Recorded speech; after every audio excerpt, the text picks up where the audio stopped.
GRAVITAS.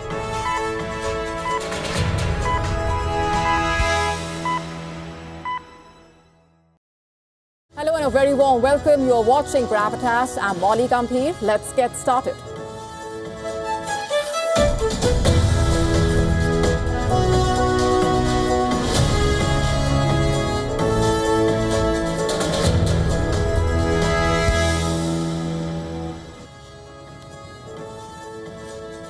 Our top focus tonight on GRAVITAS is on the developments coming in from West Asia, which have far-reaching implications. First up, we tell you all about the defense pact between Pakistan, Saudi Arabia and Turkey. What is it about? What is in the pact and what are its implications for India? Meanwhile, in a major escalation, the Iran-backed Houthis have upped the ante through a major large-scale attack. And this is their biggest dare, it seems, leaving the region caught once again in that dangerous web of uncertainty. We are decoding that in just a bit. Also on the show for you tonight, the Ukraine war hits a tipping point with Russian advances from pretty much the west, east, north, driving Zelensky into a corner. The morale seems to be plummeting on the US's Abraham Lincoln. Exhausted, frightened Navy men want to go home after spending months at sea. We get you a detailed report on the Thailand shooting shocker. A 14-year-old allegedly killed his grandparents, teachers, and students. The AI nightmare just got real. It can now also design viruses, triggering biosecurity concerns and being considered a major milestone. We get you both sides. All this and a lot more coming up.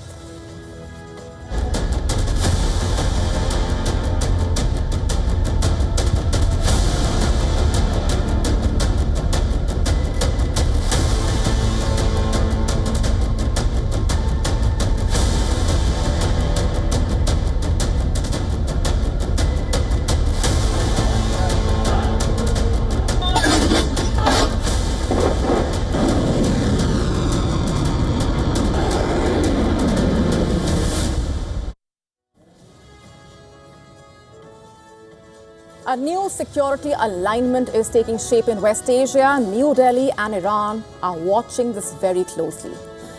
Saudi Arabia, Turkiye and Pakistan have signed a joint defense agreement in Mecca, declaring that an armed attack on one would be regarded as an attack on all. There's a lot to decode here. Let's go bit by bit. The pact also coming as the region is reeling from missile and drone strikes, military confrontations, growing uncertainty overall over the future of its security architecture. In the midst of all of that, this agreement, on paper, the message seems to be clear: strengthen deterrence, stand together. But beneath the diplomatic language lies a far more uncomfortable question right now. What happens really if Saudi Arabia is attacked again? And that's where Pakistan's potential role becomes critical. Islamabad, remember, already has deep military ties with Riyadh and has deployed thousands of troops, fighter jets, drones, air defense capabilities to the kingdom. Yet Pakistan has not responded militarily to the recent Iranian attacks on Saudi Arabia. Listen to this. It should be known that all three of these countries, Iran has fired missiles into all three of these countries in the last 3 years. So at the end of the day, they see a destabilizing country that has not hesitated to take military action against them. So it seems to make sense that there should be some form of alliance. But the Pakistanis are very, very hesitant to be the foot soldiers for somebody else.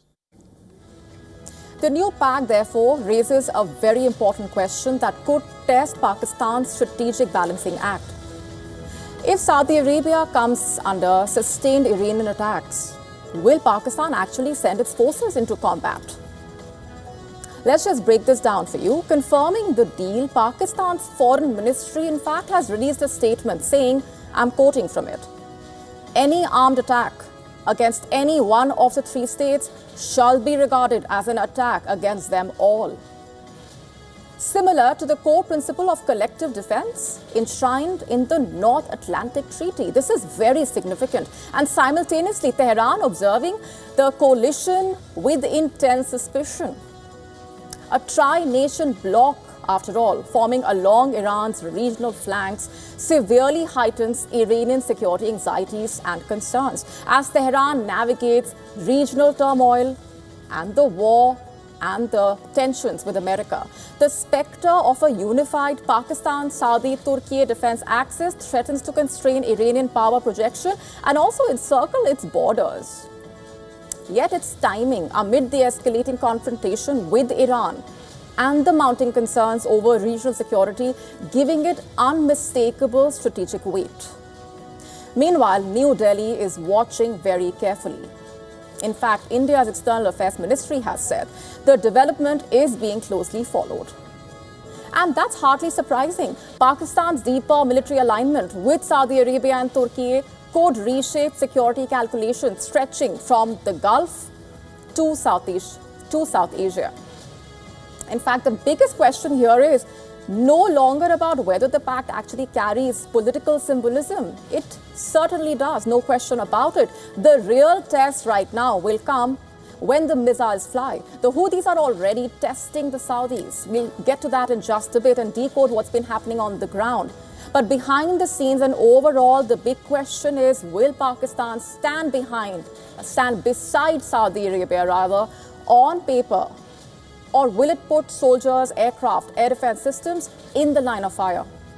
And that answer could determine a lot. It could determine whether this pact actually becomes a powerful deterrent or the foundation of a much more dangerous regional security contest.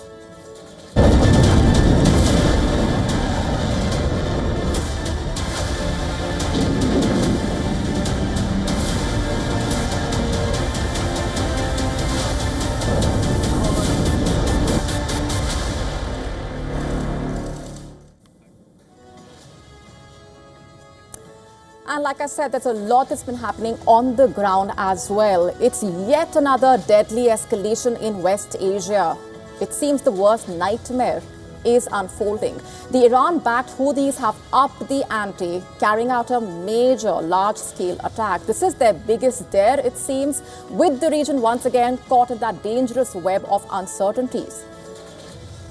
An attack by Yemen's Houthis on southern Saudi Arabia, for example, injured 11 civilians reportedly. The Houthis claimed responsibility for an attack on the Najran airport earlier, part of a broader escalation in which the Iran-aligned group has basically struck Saudi military infrastructure shipping targets. It's been a multi-pronged escalation.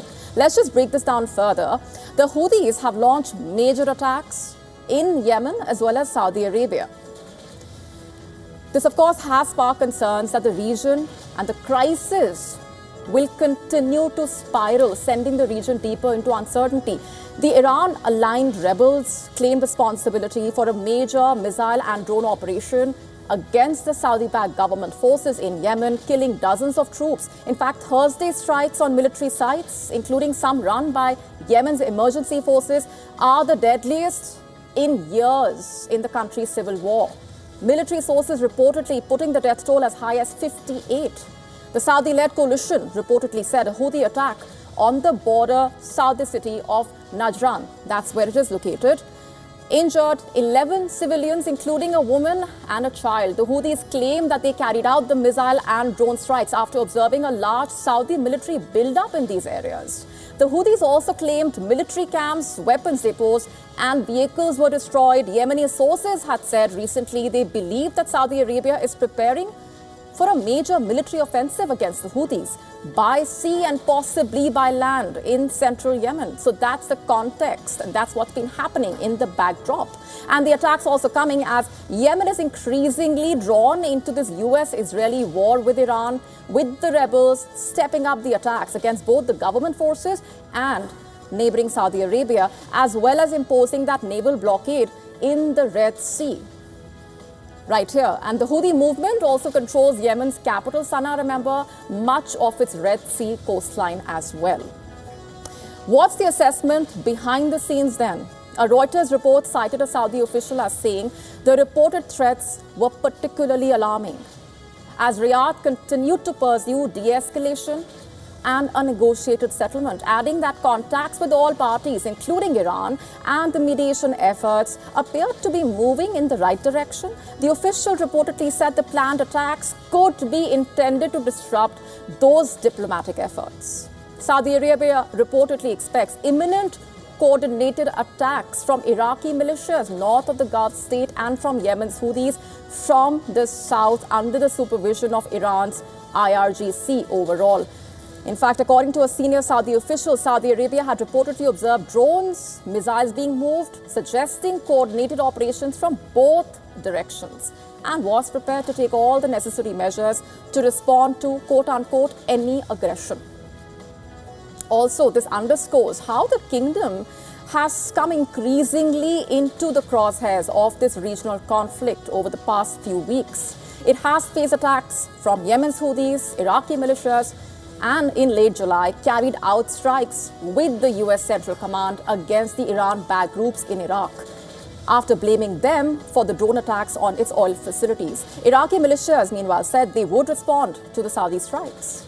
Here's a quick breakdown for those who might be unaware, a quick guide to what's been happening. Riyadh's decade-old conflict with the Tehran-aligned Houthis has become increasingly entangled with the wider war as the Houthi actions, like the Red Sea blockade that has disrupted Saudi oil exports, have raised the stakes of a broader regional confrontation. Also, who are the Houthis? A quick guide. The Houthis basically are a group that emerged from that years-long civil war in Yemen as the country's most powerful political force in a way. They carry the ability to disrupt international trade thanks to their proximity to that key shipping corridor at the entrance of the Red Sea. The group has an estimated 20,000 fighters reportedly, and it represents the Zaydi branch of Shia Islam. The Houthis first started gaining mass support around the turn of the century from the Shia Yemenis, fed up with corruption and authoritarian leaders. The big question at this point also is where things stand right now and where do they go from here onwards? Is West Asia standing on the brink of yet another escalation? And will this be a point of no return?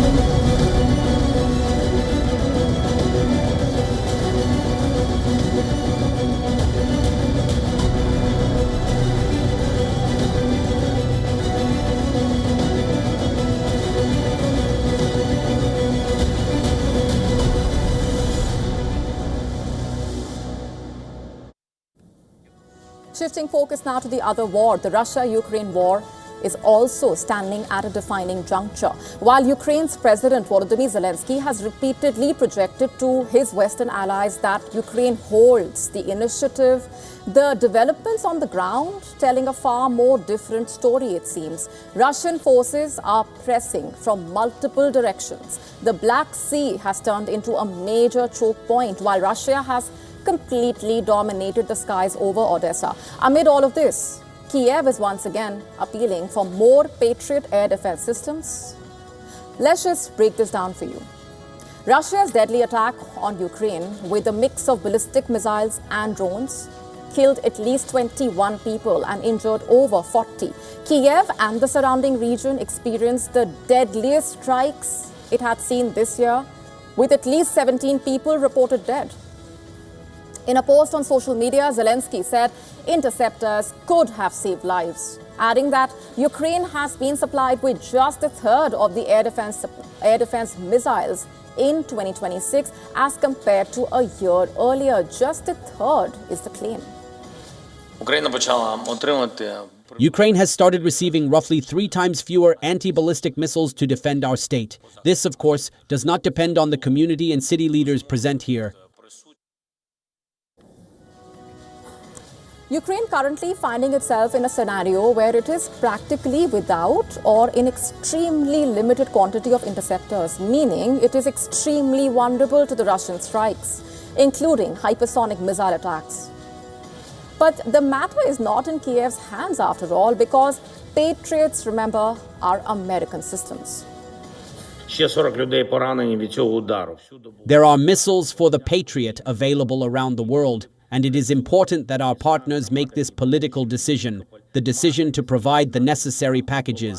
The United States of America knows what we need.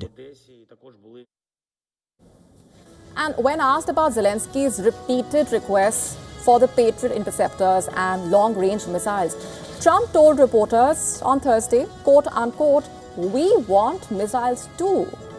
In fact, the American president also said some US munition supplies are a little bit tighter, quote unquote. Listen to this. Look, we gave tremendous amount to Ukraine. We have certain types of munitions that are very powerful, that we have virtual unlimited supply. We have others where it's a little bit tighter. So as the war enters an even more critical phase increasingly, Ukraine continues to strike deep inside Russia despite its strategic challenges mounting. A Ukrainian drone attack hit a major wild berries warehouse more than 2,000 kilometers from the border. It's very significant. The strike forced the evacuation of hundreds of workers, in fact. And it forms part of a sustained campaign targeting the company's logistics network across Russia. Around 20 of its facilities reportedly targeted since mid-July.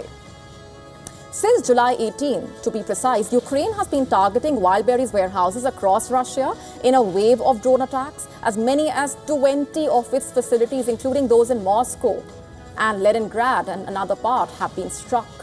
Kiev says these long-range strikes aim to raise the cost of the war for Moscow and disrupt supply chains that could support Russia's military.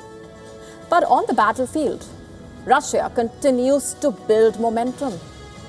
Moscow has expanded pressure across Ukraine's eastern front, pushed from the north and kept up operations in the south, leaving the Ukrainian forces under growing strain.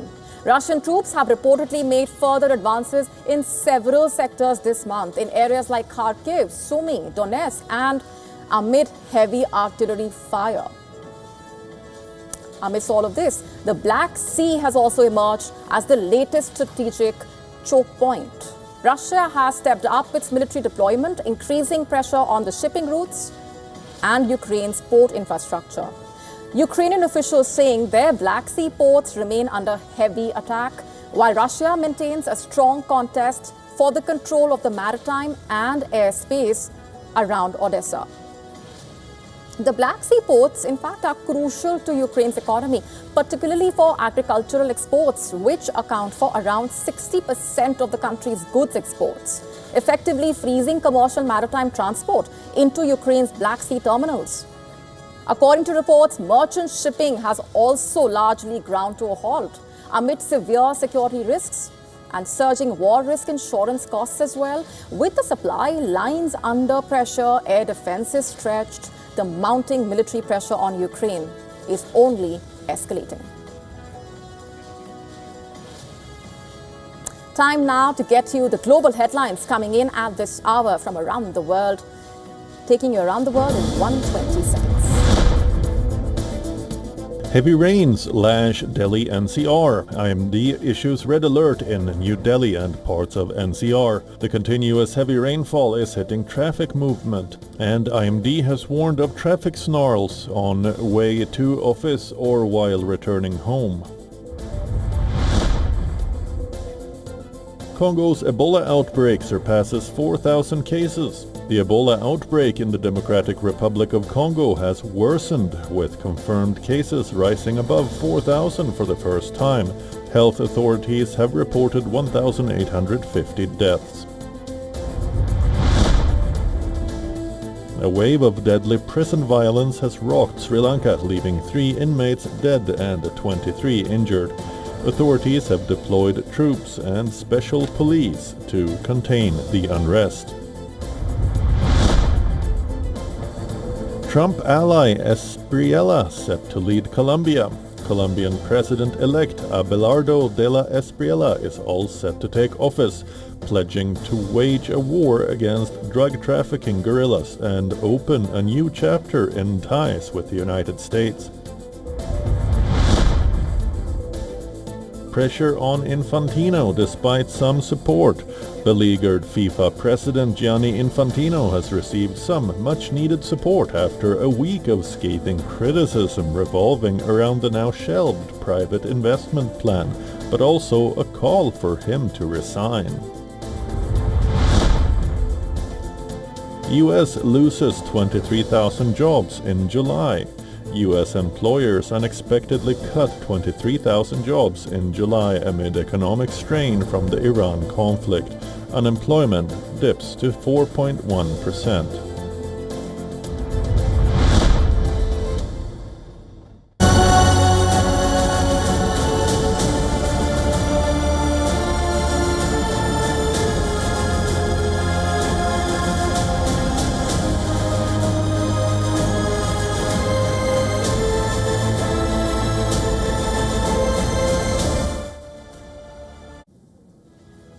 On to a GRAVITAS special report. The US is the world's most powerful military. Since February, its aircraft carriers, guided missile destroyers, fighter aircraft have played a crucial role in the Iran conflict, as well as the blockade there. But beneath the prolonged deployment and all that rhetoric lies a rather uncomfortable reality faced by the sailors there.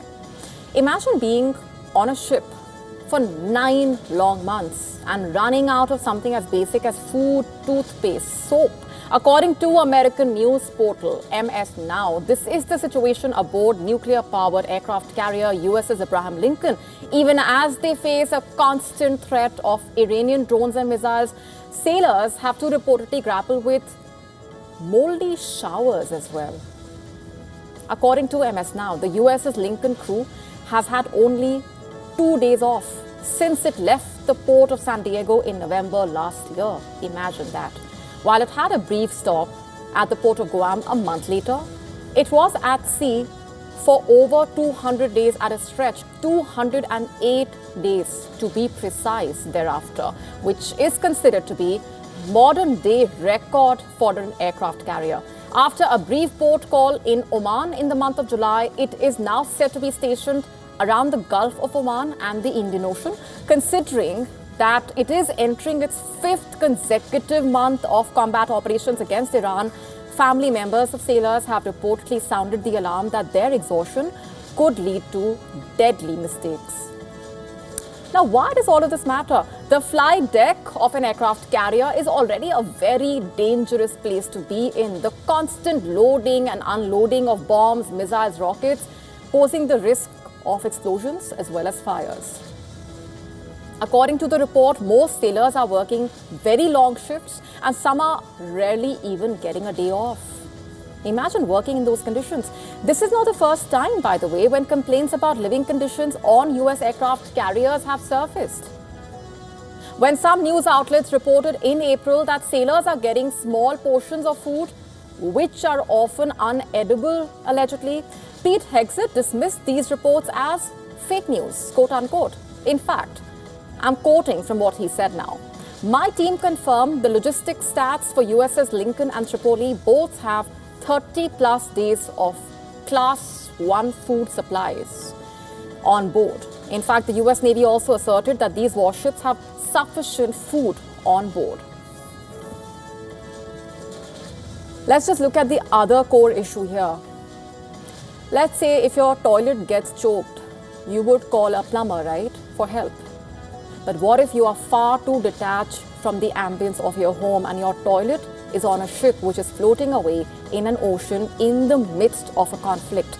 In March, reports suggested clogged toilets on USS Gerald R. Ford had caused long lines for restrooms on the ship, while a fire which erupted on board was believed to be the immediate trigger for this aircraft carrier heading for repair work. Clogged toilets also allegedly pinned as a key reason. That's not all. In March, Iran claimed that USS Abraham Lincoln was compelled to leave the region after its attack. Iranian state TV also released footage of cruise missiles being launched at the aircraft carrier. But CENTCOM rejected that claim. But then, with Donald Trump giving no timeline as such as far as ending the war is concerned, how exactly is America planning to address the concerns of the sailors? The US Navy's Fifth Fleet spokesperson has told MS Now reportedly that the crew remains resilient and ready to accomplish any task given to them. He also highlighted that personnel on board have access to fitness classes and mental health teams as well.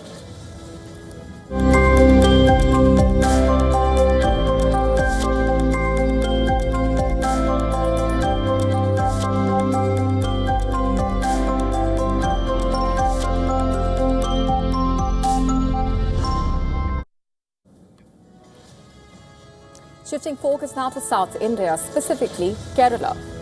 In the heart of Kochi, a remarkable legacy spanning centuries continues to inspire efforts to keep history alive. India's Jewish community may have grown smaller over the decades, but determined custodians are ensuring that their traditions, heritage, and places of worship endure for future generations. Let's tell you how. Their commitment is preserving the story of one of the country's oldest communities while reflecting Kochi's long-standing tradition of cultural harmony and coexistence. The Jewish population in Kochi declined sharply after many families migrated to Israel in the 1950s. Today, fewer than 5,000 Jews remain across India. Historic synagogues that once welcomed thriving congregations now stand as symbols of a rich past. Museums, restored prayer halls, treasured artifacts are helping safeguard centuries of Jewish history, while support from people of different faiths also highlights Kochi's enduring spirit of coexistence. Slowly, I brought up to this stage, back to this glory, because Hashem loves beauty. The Jewish community has long been part of the city's cultural fabric, contributing to its heritage and the historic spice trade. For those preserving the Jewish community's legacy, it's about more than just maintaining historic buildings. It's about ensuring that the memories, faith, identity of one of India's oldest Jewish communities continue to live on. Every Jew have a dream to die in Israel. Who believes in Judaism, is a dream is the last breath should be in Israel. Now I believe my last breath should be inside the synagogue, because it is in my heart. I cannot leave. Could India's next big economic breakthrough already be sitting inside millions of homes? Not in factories, not in stock markets, but in gold lockers. A new report says India's $3.4 trillion household gold treasure could become a powerful engine of economic growth. And Gen Z, interestingly, may be the generation that unlocks it, quite literally. According to the World Gold Council's report, Indian households own more than 31,000 tons of gold, worth nearly $3.4 trillion, one of the largest privately held gold reserves in the world. But most of that wealth, the report claims, remains locked away instead of supporting the broader economy. The report says the game changer could be Gen Z, people born between 1997 and 2012, basically. The report says, unlike previous generations, who largely bought gold as jewelry, family heirlooms, or wedding savings, young Indians increasingly view it as a major financial asset. And that's the key here. That shift is reportedly fueling demand for digital gold, gold-backed financial products, and other technology-enabled investment options, making gold more liquid, flexible, and also easier to invest in.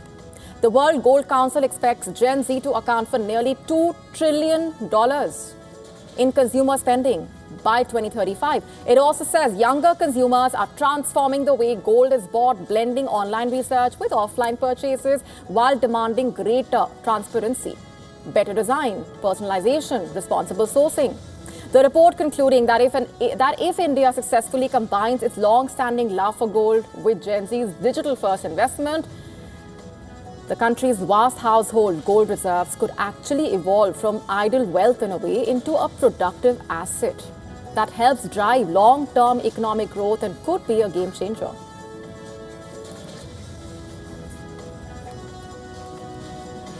AI promised faster cures, it promised sharper diagnoses, vaccines built in record time. But now it's a major development coming to the fore. Scientists have created viruses designed with help from AI. That's right. The breakthrough could actually transform medicine, but then at the same time, experts are cautioning that it could also open the door that the world may struggle to close eventually.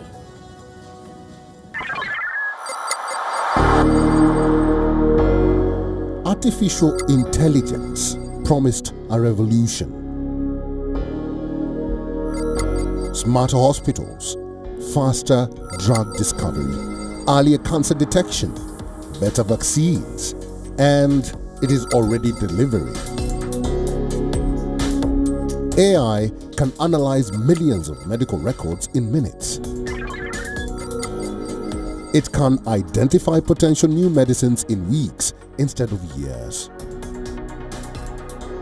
It is helping researchers understand diseases faster than ever before.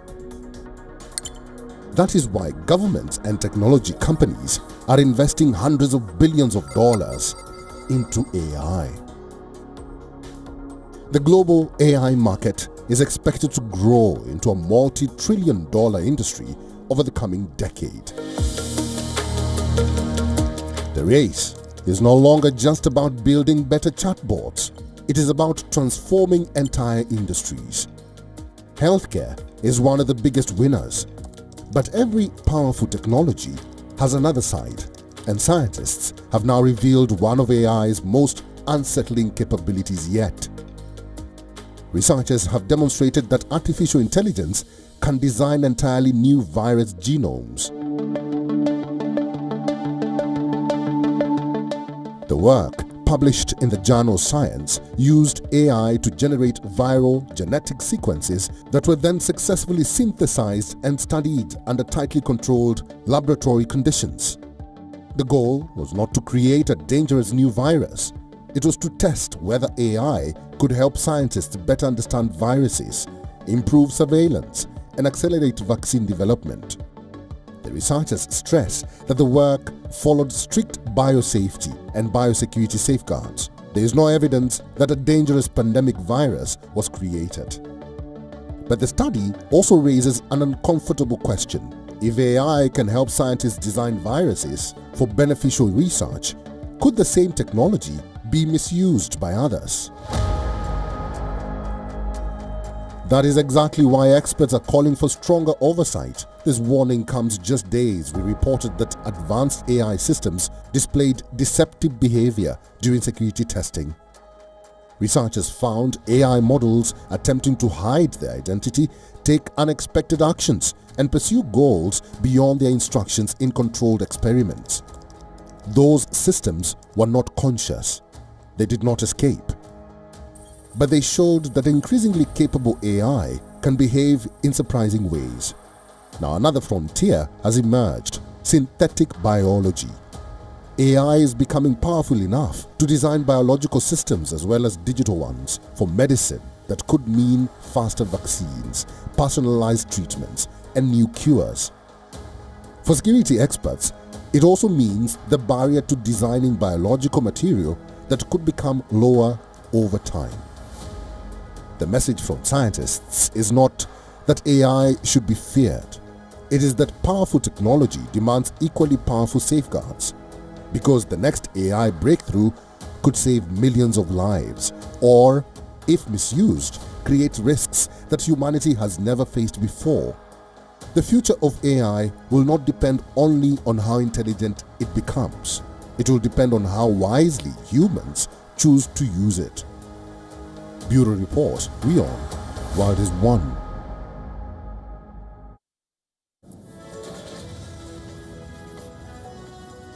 Let's now talk about what unfolded in Thailand over the last few hours. It's a shocking story. What seemed like a normal day for students at the school in Thailand ended up in a big tragedy, to say the least. The country was left in utter shock as a 14-year-old student went on a rampage and allegedly killed his grandparents as well as 5 teachers at his school before taking his own life. And this marked the country's worst mass killing since 2022. Some people may find these visuals disturbing. Students were seen taking cover in a classroom as the boy allegedly opened fire in the school premises. Students ran out of the school, which is located on Bangkok's outskirts. As the injured were loaded onto ambulances, dozens of police and emergency responders rushed to the spot as parents raced to pick up their children. Tearful students and staff comforted each other. Extremely disturbing images have been coming in. At least 30 have been injured. But then there is a very crucial question here. Why did a 14-year-old turn his guns on his grandparents, his fellow students, his teachers? While the investigation is still underway, the Thai Prime Minister laid bare what has emerged so far. In fact, he nailed it down to stress. According to him, the boy's grandmother was very strict about studying. After being interrogated by the police, the 14-year-old's close friend also reportedly revealed that he was complaining about stress while he fired bullets from the gun that belonged to his grandfather. Reportedly, he had 32 bullets left in his bag. The cause is from stress related to education, and the grandmother used to be a teacher and she was quite strict on him about studying. Now, there might be another aspect here. According to Thailand's Deputy Interior Minister, he might have been addicted to computer games. However, as per his teachers, his quote-unquote aggression was not linked to this possible addiction.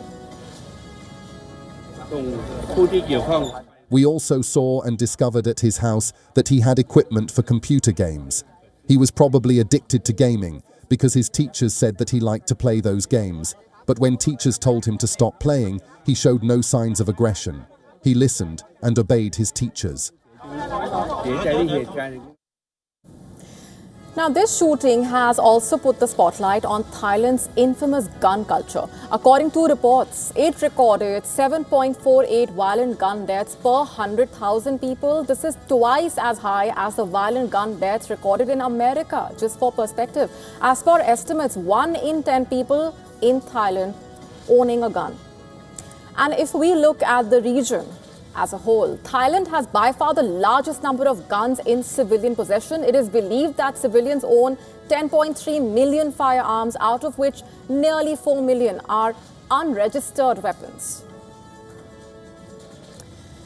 But Thailand has strong legal regulations on paper. As far as gun ownership is concerned, only those with gun licenses are allowed to possess a gun. Applicants for a gun license must at least be 20 years old, who are then subject to numerous background checks. In wake of the deadly shooting, though, the Thai Prime Minister has now vowed to introduce a new law, which will basically restrict carrying of firearms in public to only government officials. Students also demanded stricter weapons control and harsher penalties for juveniles involved in such crimes. It makes me wonder if guns have really become so accessible that someone could carry out a mass shooting in a school like this. I hope to see stricter weapons control. If the suspect truly intended to commit this crime, I want to see much tougher laws. Even if the suspect is a juvenile, they should face harsher penalties. At the same time, the Thai government is also trying to address the mental health crisis. Speaking to the media, the Thai Deputy Prime Minister revealed that a mental health action plan will be announced very soon. Now, this is the second school shooting, by the way, in Thailand this year itself. In the month of February, a 17-year-old person with a history of substance abuse allegedly stole a weapon from a policeman and killed the teacher in a school allegedly. While the actual cause of the latest shooting still remains under investigation, of course, it's also becoming clear in a way that governments as well as the society at large need to do a lot more when it comes to addressing issues, particularly, if at all, mental health issues plaguing the young generation.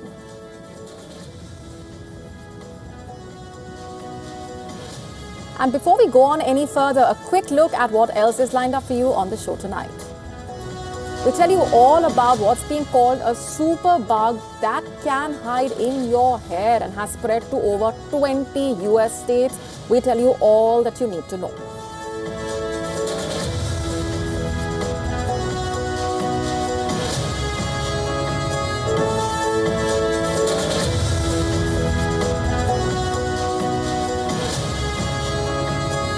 That big question remains unanswered. Who will be the next James Bond?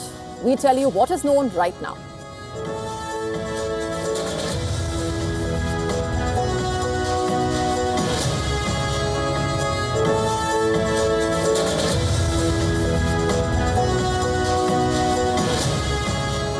What exactly are so-called dumb phones, and why are some Gen Zs adopting for such phones to tackle smartphone addiction? We tell you all that you need to know. All this and a lot more coming up.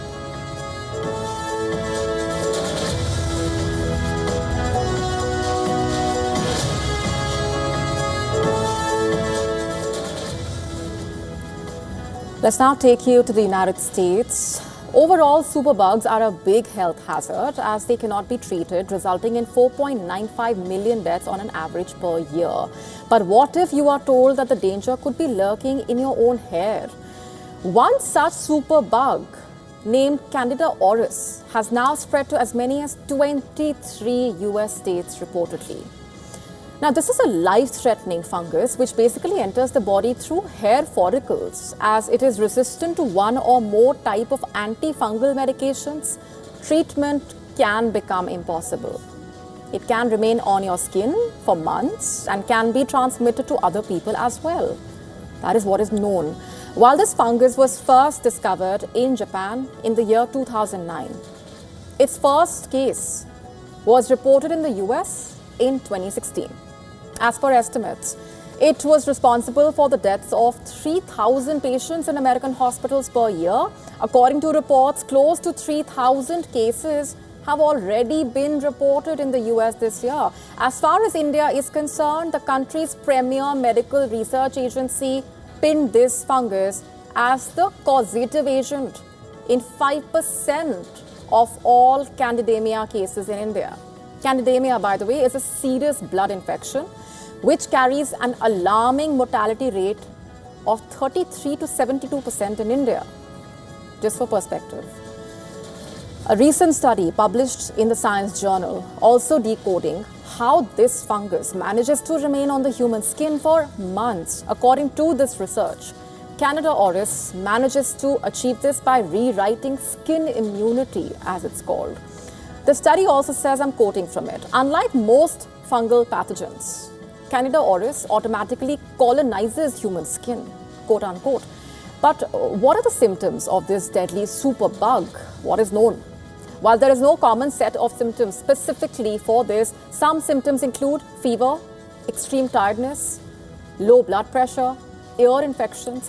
What makes it worse is that patients may have this fungus on their skin without necessarily having symptoms. And that's scary.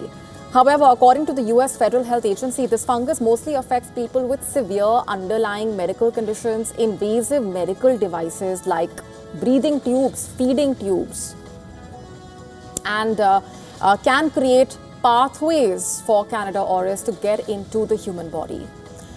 What is the way out then? The big challenge remains that there is no reliable way currently to remove this fungus from the skin.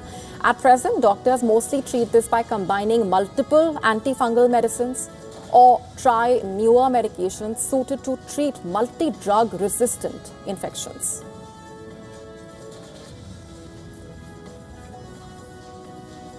Let's tell you about what's happening in New Mexico. A court there has ordered Meta to pay $567 million into a teen mental health fund after ruling that the company's social media platforms harm children and created a public nuisance, reportedly.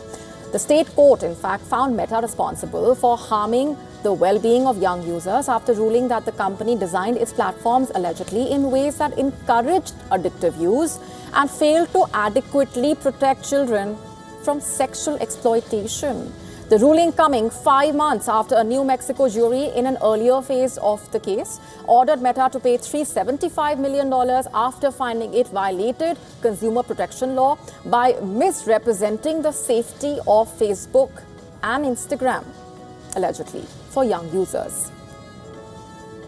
The case was being closely watched, of course, amid a growing wave of litigation measures accusing social media companies overall of harming young users, while many lawsuits have been brought by children and families over alleged injuries to individuals, states, municipalities, and school districts have also pursued lawsuits seeking broad changes to the industry in a way. More than 40 states and over 1,300 school districts have filed public nuisance lawsuits against social media companies, seeking damages as well as court orders requiring changes to products and practices.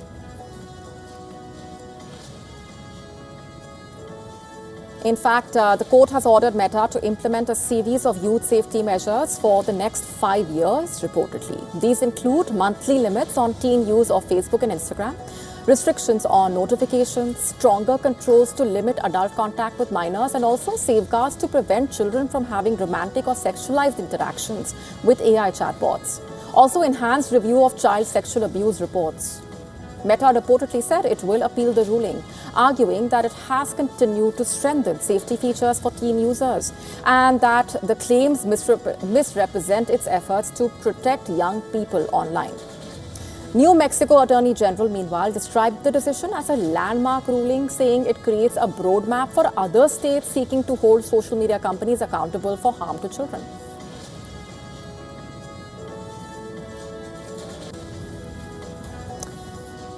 Let's now move on to how it's been 5 years since the release of No Time to Die, and there is still no update on who the next James Bond will be. That question remains unanswered.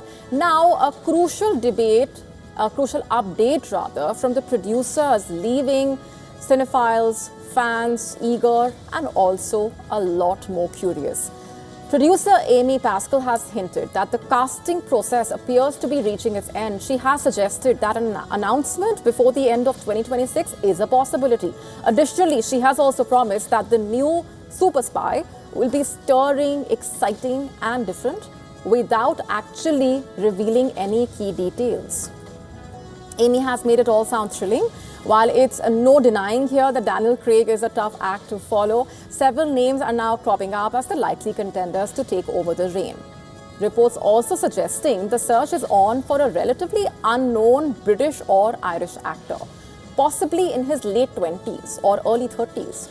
And with that, many rumored names, including that of 43-year-old Henry Cavill, have been ruled out reportedly, and many others have been added to the list. In fact, Jacob is a frontrunner, a name frequently mentioned by insiders as well as fans. And the fan wave is also strong for Callum Turner, who is widely being reported as a leading bookmaker favourite. There's also Aaron Taylor-Johnson, another actor who is a long-running choice, frequently discussed among fans. So is Harris Dickinson. Fans have also placed their bets on Tom Francis, by the way, who achieved critical acclaim after Sunset Boulevard. And according to ardent cinephiles and fans, Jack Lowden, also Louis Patridge, among others, are also rumoured to be 007 contenders. So a lot of people in the fray. While fans await a final confirmation, the director is currently occupied with auditions, with screen tests happening later this month, reportedly. And for fans, the big question is how to make Bond great again. For an actor to blow up things on screen, woo women, stab baddies, all at the same time while keeping one's humour and hope for the world alive, it's a tough feat. The final announcement will be a very interesting one.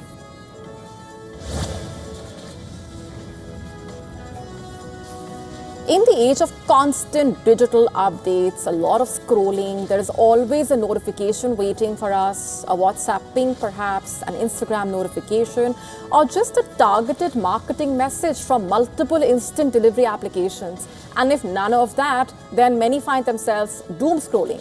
But a section of Gen Z, very interestingly, has decided to rewrite the rules and not succumb to this trend. Let's tell you how. At a time when hyperconnectivity is the trend, digital detox had earlier become a symbol of mental well-being as well. It basically allowed people to look away from the screens, from their phones, something that also kept many glued for far longer than required. But what if it doesn't work? And that may be why people are now taking an entirely different approach, a very unique one. Some Gen Z users are now swapping their smartphones for what are being called dumb phones to curb unhealthy social media habits. They are basically ditching expensive smartphones in favor of stripped down flip phones or older models and smartphones that come with practical apps but no social media apps. And quite interestingly, startups have emerged that are selling these so-called dumb phones as well.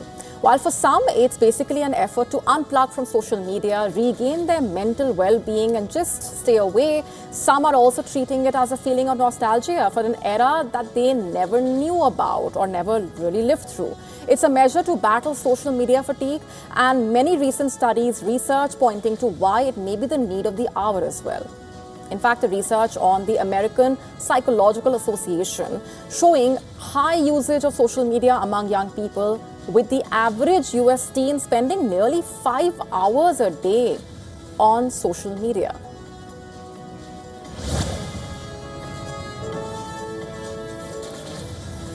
Let me ask you this now, what age do you plan to retire? Do you have a specific age in mind? Do you have a retirement plan in mind perhaps? Your answer may vary. There might be different factors at play here. But then let me ask you, how about retiring at age 25? Sounds bizarre, right? And a lot to ask. Well, let's tell you the story of this man reportedly has done exactly that. How did he even pull this off? The answer will surprise you. It in fact lies in that sticky substance that you're seeing on your screen. It's called slime. You know how much money he made? Millions, literally. $12 million reportedly, selling tubs of this substance called slime. His name is Jacob Karam, and he built this so-called slime empire, even having Kim Kardashian as a fan. He started out small, literally out of his bedroom.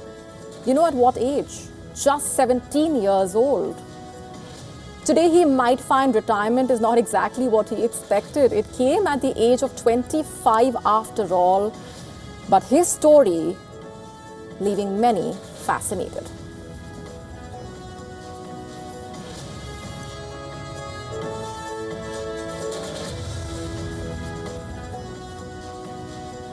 Let's now take a quick look at one of the most powerful images of the day, taking us to Syria, where more than 20 women sit among dozens of their male colleagues in Syria's new transitional parliament, seeking to make their voices heard in the country's first assembly after years of civil war.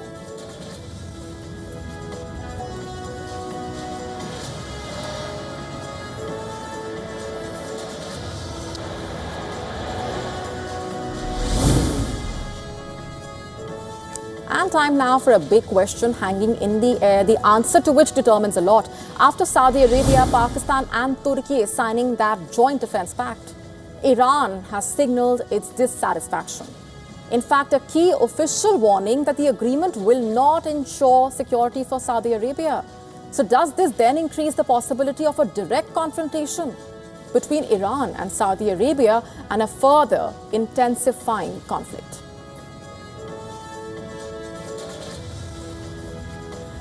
Here's a look now at three major events expected to unfold over the next 24 hours that could shape global headlines. ASEAN, which comprises 11 member nations, will be marking its 59th anniversary on Saturday, guided by the theme Navigating Our Future Together. This day reflects the collective aspirations for a peaceful, prosperous, and sustainable Southeast Asia.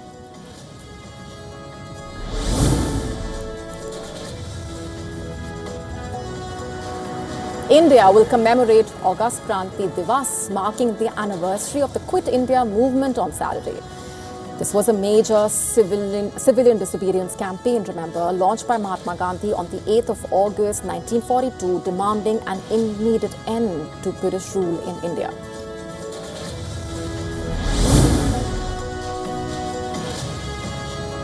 As student grievances take center stage in India, the leader of opposition in the Lok Sabha will interact with students as part of the Congress Party's Chhatron Ki Goonj program in Uttar Pradesh's Prayagraj.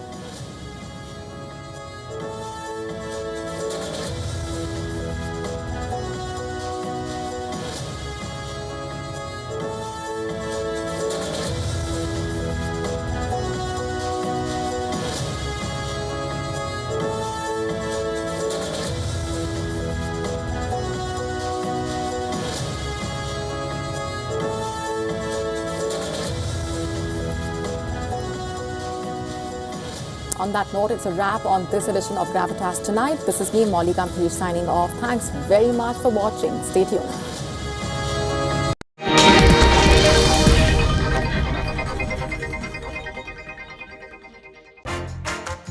There's nothing quite like a long drive.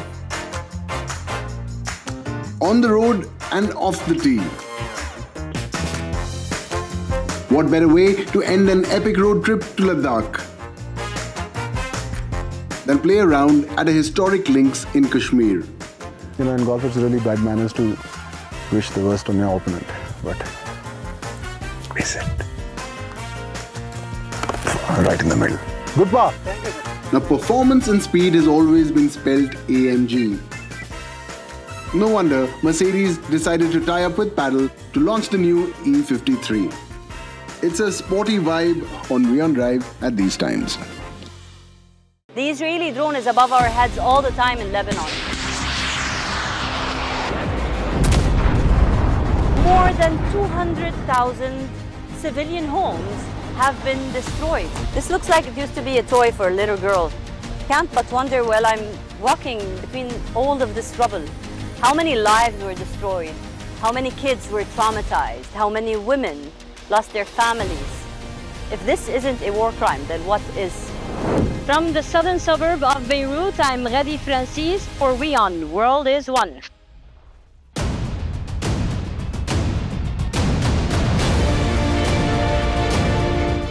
On Inside South Asia, we look at the journey of a man who changed the landscape of global and Nepal's mountaineering. Nirmal Purja, the climbing legend who lost his life in a deadly avalanche.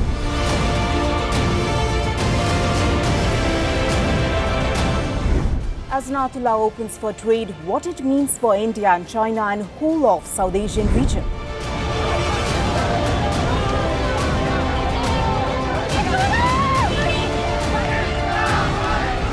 From Pakistan-occupied Kashmir unrest to deteriorating security in Pakistan, and now questions being raised on Shehbaz Sharif governance by the country's own interior minister.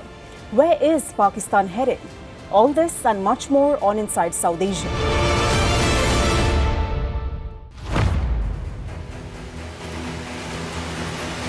Get the latest updates. Breaking news. Credible, clear, continuous. Experts across aisles. Diverse voices, one platform. WION World is One. In this rapidly changing world, is your health keeping pace? Best practices and breakthroughs busting the hype with real insights. The timeless power of yoga and ancient healing. Good food, good mood. Small steps, big impact. Your health matters. Only on WION World is One. Because nothing matters more. The Israeli drone is above our heads all the time in Lebanon. More than 200,000 civilian homes have been destroyed. This looks like it used to be a toy for a little girl. Can't but wonder while I'm walking between all of this rubble, how many lives were destroyed, how many kids were traumatized, how many women lost their families. If this isn't a war crime, then what is? From the southern suburb of Beirut, I'm Ghadi Francis for WION The World is One.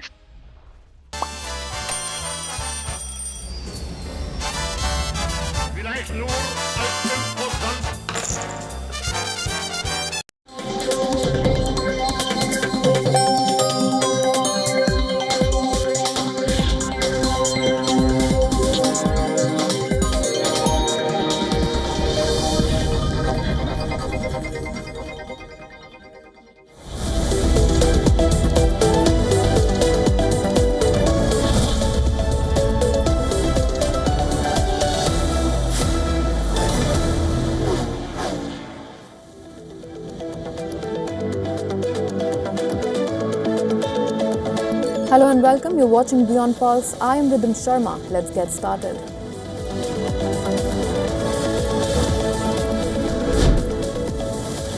India says that it was closely following the newly signed trilateral defence agreement between Pakistan, Saudi Arabia and Turkiye, with the Ministry of External Affairs saying it was monitoring the development.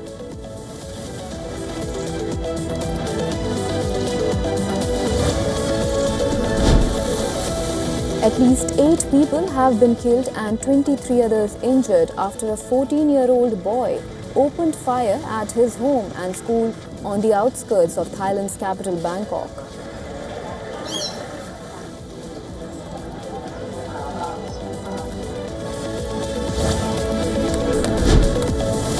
In a major blow to US President Donald Trump, an appeals court orders to halt the prized White House ballroom project, upholding a ruling that construction must halt since Congress had not approved it.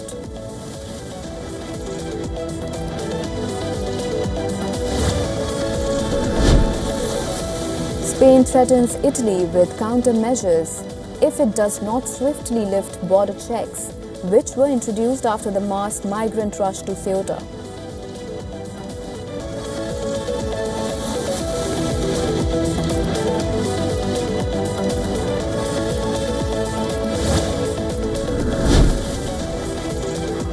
WHO vaccine experts recommend a full-scale human trial of the only existing approved Ebola vaccine to see if it offers cross-protection against a deadly strain spreading in the DR Congo.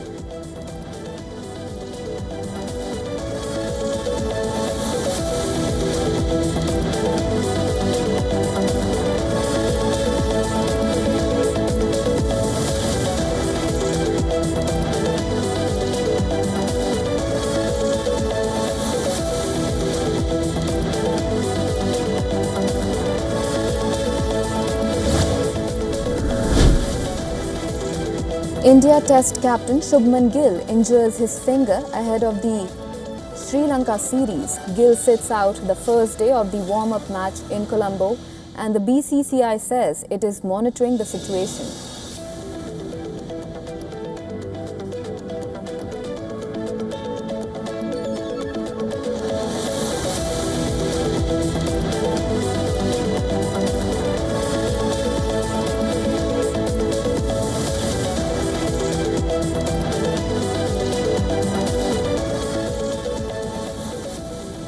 The Russia-Ukraine war is at a defining point. While Ukraine's President Volodymyr Zelensky has repeatedly projected to his Western allies that Ukraine holds the initiative, developments on the ground tell a far more different story. Russian forces are pressing from multiple directions. The Black Sea has turned into a major choke point, while Russia has completely dominated the skies over Odessa. Amid all of this, Kiev is once again appealing for more Patriot air defense